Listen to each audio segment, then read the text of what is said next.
Good evening everyone, welcome back to GDC classes. So in today's video, we're gonna discuss some important MCQs from the topic adrenergic nervous system. So without wasting any time, let's start with our first MCQ, that is the positive enantiomer of dobutamine is full agonist both at beta 1 and beta 2 receptor, but the negative enantiomer is potent agonist at, okay.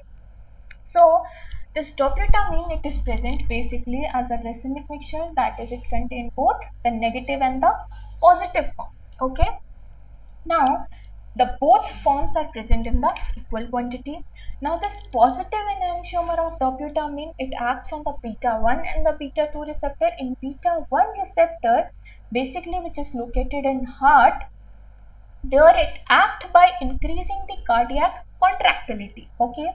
Now if we talk about beta 2 receptor, it is present or located in the lungs. There it acts by causing the vasodilation, the mild vasodilation it causes there.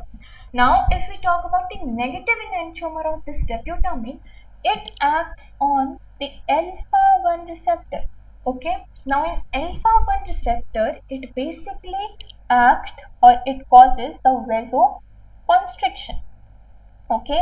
Now this vasoconstriction here, it balances the vasodilation that is caused by the positive enantiomer acting on the beta 2 receptor, okay. So the answer, if we look on to that, so the negative enantiomer is potent agonist at, so basically at the alpha 1 receptor. It acts there by causing the vasoconstriction, which balances the vasodilation that is caused by the positive enantiomeric form of dobutamine, and hence it results in the cardiac contractility increase. Now the next question we have is the 4-amino group in prazosin is necessary for. Now for that, we look on to the structure of prazosin. So here this is the structure of prazosin. It is basically a quinazoline derivative, so it contains a quinazoline moiety in its structure. Then that quinazoline moiety is attached to the piperazine ring, okay. So this piperazine ring here, now this quinazoline ring plus the piperazine ring, this particular moiety is common in all the alpha 1 adrenergic blockers, okay. So now this furan ring is also present here. Now this side chain is different in all the alpha adrenergic blockers, and it only decides that what type of drug is that. So in prazosin we have a furan ring. Now they are asking in the question that what this 4-amino group is responsible for in prazosin. So this is basically responsible for the alpha 1 receptor affinity, okay. So the answer is the alpha 1 receptor affinity. The 4-amino group is responsible for that. The next question we have, the selective alpha 1 agonist is. Now out of all these four, that is the phenylephrine, yohimbine, phenoxybenzamine and ravulsin, which is a selective alpha 1 agonist. Now if we talk about this ravulsin, it is also called as the alpha yohimbine. It is the another name for this particular drug. Now this particular drug, it basically acts on the alpha 2 receptor, and its action is the antagonistic action. Now if we talk about this phenoxybenzamine, it is a non-selective antagonist, okay. Then yohimbine, it is the alpha 2 antagonist, okay. Now the phenylephrine, it is the agonist at the alpha 1 receptor. Now they are asking in the question that alpha 1 selective agonist. So they are asking about agonist, but all three, these yohimbine, phenoxybenzamine and the ravulsin, all these are the antagonistic in nature, but only phenylephrine is the selective alpha 1 agonist. So the answer is the phenylephrine. Now here we have the explanation. This is the classification of the adrenergic agonist. In this, the directly acting selective drugs, that is the alpha 1 selective, is the phenylephrine, okay. Now the next question we have, identify the chemical moiety that is present additionally in on quinazoline alpha adrenergic blockers. So again there is the same Similar question, okay, the alpha adrenergic blockers, they are again asking about them. The alpha adrenergic blockers like the prazosin, terazosin, doxazosin, they are asking about that. So they are saying that they have a quinazoline moiety, as they are the quinazoline derivatives, like the structure we discussed in the prazosin, okay. So they are the quinazoline derivatives. So they are asking additionally with the quinazoline ring, what other heterocyclic ring they have in their structure. Is it the piperidine ring, the piperazine ring, the prazine, or pyrazine, or the pyridine? So already discussed in the pyrazosin, okay. So there they have a pyrazine ring in its moiety along with the quinazoline ring, and there is a side chain that decides that what type of drug is that. In the prazosin, that was the furan ring present, okay. So basically the moiety that is the piperazine, or the heterocyclic moiety that is common is the piperazine, okay. Now the next question is, which is the psychostimulant drug that is chemically phenylethylamine that produce increased wakefulness and focuses in the association with the decreased fatigue and appetite. So phenylethylamine moiety. So it is amphetamine, sibutramine, phenyuramine, or the dexphenyuramine. So the answer is the amphetamine. So this is the structure of the amphetamine here. So amphetamine, it contains a phenyl ring along with the ethylamine. Okay, so this is the structure of amphetamine. So it contains the phenylethylamine that produces the increased wakefulness, okay, and focus in the association with decreased fatigue and appetite. So answer is amphetamine. Now next is dipivefrin is a prodrug of adrenaline. Chemically, it is a derivative of succinic acid, pivallic acid, palmitic acid, or aspartic acid. So here we have a structure of dipivefrin. So this is the structure of dipivefrin. It contains two moieties here of a pivallic acid. Okay, so this is the pivallic acid that is present here. The two moieties we have here. So this dipivefrin is basically the derivative of the pivallic acid. So B is the answer. Now the next question we have, ephedrine is stereochemically erythroracemate. It is less polar, can cross blood-brain barrier because aromatic ring is devoid of. Now here they are talking about ephedrine. Now this ephedrine is basically the adrenergic agonist. Okay. Now these adrenergic agonists, if we talk about them, they are saying that they are stereochemically erythroracemate. Erythroracemate means, erythro means if we talk about the Fischer projection. Okay. Now in Fischer projection, if the similar groups are present on the same site, that is called as erythro, and racemate means it is a racemic mixture. Now they are saying it is less polar and can cross blood-brain barrier. Now it is an adrenergic agonist, and adrenergic agonists are of two types. That is the catecholamines and non-catecholamines. Okay. Now what are catecholamines? They basically contain a catechol ring in its structure. Now this is here the catechol ring in which the hydroxyl group is present at 1 and 2 position. Now they are asking that in this ephedrine, what the aromatic ring is devoid of, that it is less polar. So basically this ephedrine is non-catecholamine. So it does not contain these OH groups here, or it does not contain a catechol ring. It only contains the phenyl ring in its structure. So its structure is basically the aromatic ring is devoid of the hydroxyl group. So that's why it is less polar and it does not contain a hydroxyl group and can cross the blood-brain barrier. Now here we can look onto the structure. So this is ephedrine structure. It does not contain a catechol ring but only the phenyl ring. So its aromatic ring is devoid of the OH groups. But if we look onto the other structures of the same class, that are the catecholamines, they contains the OH groups in its aromatic rings. Okay, so they are more polar as compared to the ephedrine. Hope that is understood.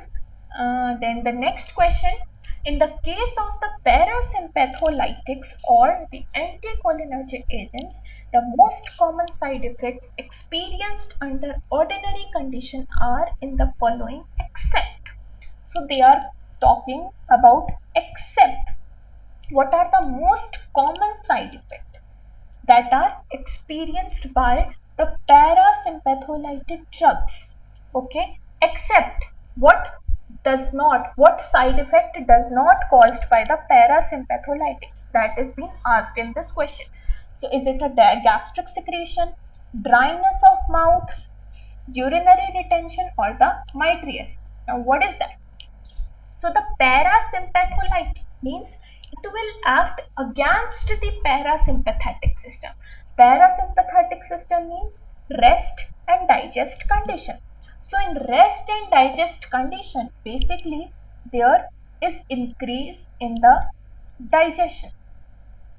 Okay, our body is relaxed, it increases the digestion. So as it increases the digestion, so the gastric secretion should also increase. In the condition, if we talking about the parasympathomimetics, okay, what the parasympathetic system do? It will increase the digestion.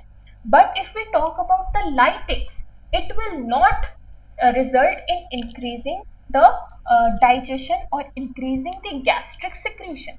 So this here can be the side effect that is not shown by the parasympatholytic. Okay, so it will act against the parasympathetic system, so it will not be able, so in this condition the food will not be digested. Okay, so as the digestion will only be initiated if the gastric secretions are increased, so the gastric secretion will be not be increased here or not be promoted here. So this is the most common side effect that is not shown by the parasympatholytic, but it is shown by the parasympathomimetics. Okay, so the answer here is the gastric secretion.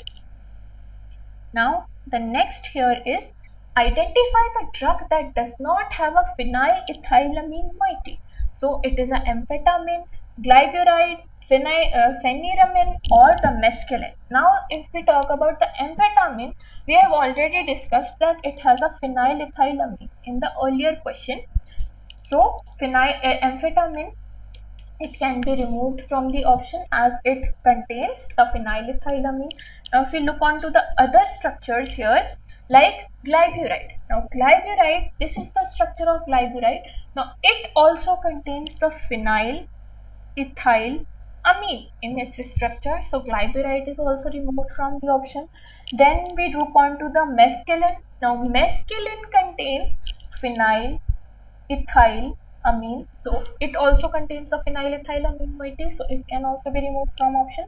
So the one drug that is present, that is the phenyramine. Now phenyramine, it contains the phenylpropylamine moiety in its structure, not the ethylamine moiety. So answer is the phenyramine. It does not contain the phenylethylamine moiety in its structure. Okay.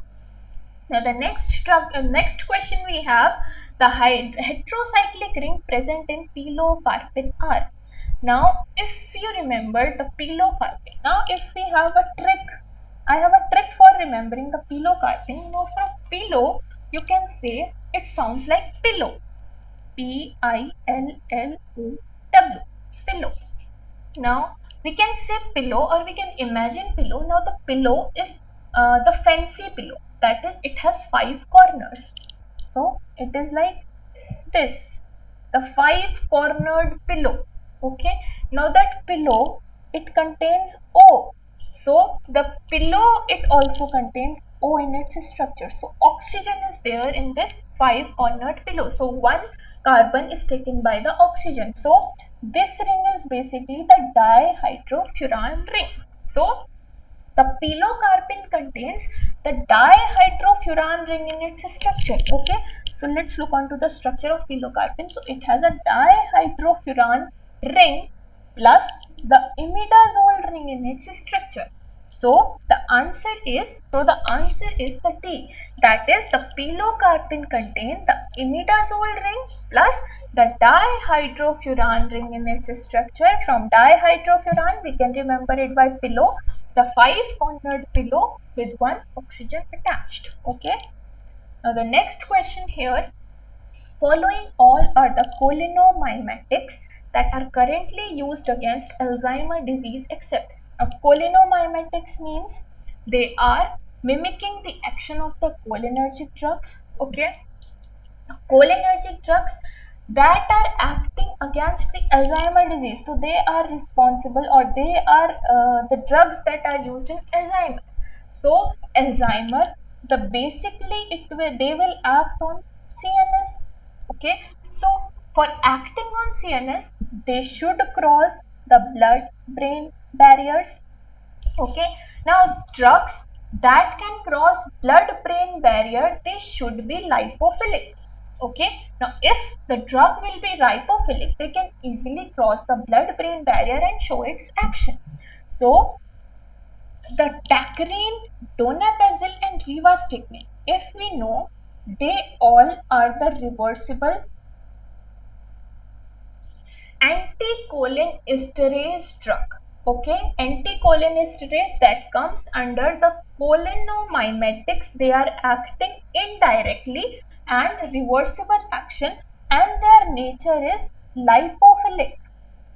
Okay, so these three drugs, the tacrine, donepezil and rivastigmine, they can easily cross the blood-brain barrier as they are lipophilic in nature, so they can be used in the Alzheimer's disease curing. Okay, but if we talk about the edrophonium chloride, okay, now this edrophonium chloride, it is also an anticholinesterase drug. It also acts reversibly, but it is not lipophilic. It is water soluble. Okay, now as it is water soluble, so it will not be able to cross the blood-brain barrier. Hence, it cannot be used in curing the Alzheimer's disease. So the answer here is the edrophonium. Okay, so edrophonium is the drug that cannot be used for the Alzheimer's disease treatment. Now this is the classification of the cholinergic drug. So here you can see in the indirect acting anticholinesterase drug, reversible drugs, lipophilic drug, we have the tacrine, donepezil and rivastigmine. All these can be used in treating the Alzheimer's disease, but the edrophonium, that is a water soluble drug, it can't be used for the treatment of this Alzheimer's. Okay. Now next we have the famotidine act as. Now famotidine is an now it is an histamine. It acts on the histamine receptor. So where at histamine receptor it acts? Is it H1 histamine antagonist, or it is H2 histamine antagonist, H1 agonist, or the proton pump inhibitor? So basically famotidine is a H2 histamine agonist. Okay. So answer is the B. Now the next question we have, the antihistamine with the diphenyl methyl group is. So diphenyl methyl group means 2 phenyl moiety along with the methyl group. Okay. So basically this type of structure they are talking about, the diphenyl methyl group. So it is methadilazine, cyclazine hydrochloride, pheneramine or the phenidamine. So look onto the structure here now. Cyclazine hydrochloride, it contains 2 phenyl rings with the methyl. So diphenyl methyl it does contain. Then if we talk about methdilazine, so methdilazine it contains 2 phenyl diphenyl group, but they are not attached by the methyl. Okay, now pheneramine it contains only 1 phenyl group. Then phenidamine it contains 2 phenyl groups again, but they are not attached by the methyl group. Okay, so the answer will be the cyclazine hydrochloride, that is an antihistamine with the diphenyl methyl group in its structure. Now the next question we have is the drug that is selective beta 2. So selective beta 2 agonist used to control premature labor and to reverse fetal distress caused by the excessive uterine activity. So it basically acts on the uterine. Excessive uterine activities it have. So this drug is the ritodrine. Okay, so ritodrine is the answer. It is a selective beta 2 agonist, and it has an excessive uterine activity, and it is used to control the premature labor. Now the next we have all the beta 2 agonist possesses at least one chiral center. So all beta 2 agonists, they have one chiral center and used as a racemic mixture. But there is one particular beta 2 agonist out of all these four, they contain two chiral centers. Okay. Now out of these, which is that? Is it terbutaline, isoproterenol, formoterol or 𝘿𝑉uterol? So the answer is formoterol. Formoterol contains two chiral carbons. Now here, this is the one chiral carbon and this is the second chiral carbon. So basically formoterol, it is a beta 2 agonist that contains two chiral carbons in its structure. Now next, as with the sympathomimetic agents means it acts as similar to the sympathetic system. Okay, the configuration of the hydroxyl bearing carbon of the aryl-oxypropanol amine side chain.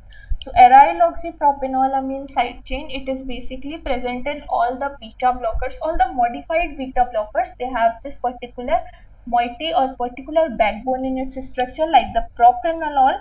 So they are talking about the hydroxyl bearing carbon. Okay, so it play a critical role in interaction of a beta antagonist or with the beta receptor. So this propranolol, they are the beta blockers, and this hydroxyl group, that is hydroxyl group containing carbon, it plays a very important role in binding with the beta receptor. Okay. Now this carbon, this particular carbon, it possesses S form. Now it possesses S form. Why it possesses S form? Because its R configuration is less potent. Now they are asking how much less potent is this this R configuration is from S configuration. Okay, so it is basically 100 times less potent. So R configuration is 100 times less potent than the S conformation or S form. That's why the S form is used in place of the R form. Okay, so 100 times. The answer is the C. Now identify the optically inactive compound. What is optically inactive compound? Where the net rotation is 0. So basically the racemic mixtures, they have the net rotation 0 as they have both the negative and the positive form. So hence equally they rotate to the left and right direction, hence their net rotation is always 0. So the racemic mixtures are basically the optically inactive compounds. So they are asking identify the optically inactive compound. Is it atropine, scopolamine, hyoscyamine or both A? So basically atropine is the racemic mixture of hyoscyamine. Okay, so it contains both the positive hyoscyamine and negative hyoscyamine. So it is an optically inactive compound as its net rotation is 0. So the atropine is the answer here. So atropine, it is an optically inactive compound. Now the next we have sometimes adrenergic, that is the catecholamine drugs produce color products due to the oxidation. Color is due to the oxidation of the catecholamine that results. So basically if we talk about catecholamines, now catecholamines have a catechol ring in its structure. So this is the catechol ring and this is the structure of catecholamine. So basically when it undergo oxidation, it forms a colored compounds. Now colored compounds, basically they form quinones. Now what type of quinones? So basically if the catechol ring is oxidized, so they will form the quinone. So what type of quinone they form? Is it a metaquinone, orthoquinone, paraquinone, or the none of these? So this is the orthoquinone. So the answer is they form the orthoquinone on oxidation. Okay, so orthoquinone is the answer. Now the next we have the axonal uptake of noradrenaline is blocked by all of the following except. Now this noradrenaline uptake of axonal is blocked by all the drugs except. Now this cocaine, guanethine and desipramine, they all act by blocking the noradrenaline. All four actually act by blocking the noradrenaline, but their mechanism of action is different. So these three, they basically act by blocking the axonal uptake.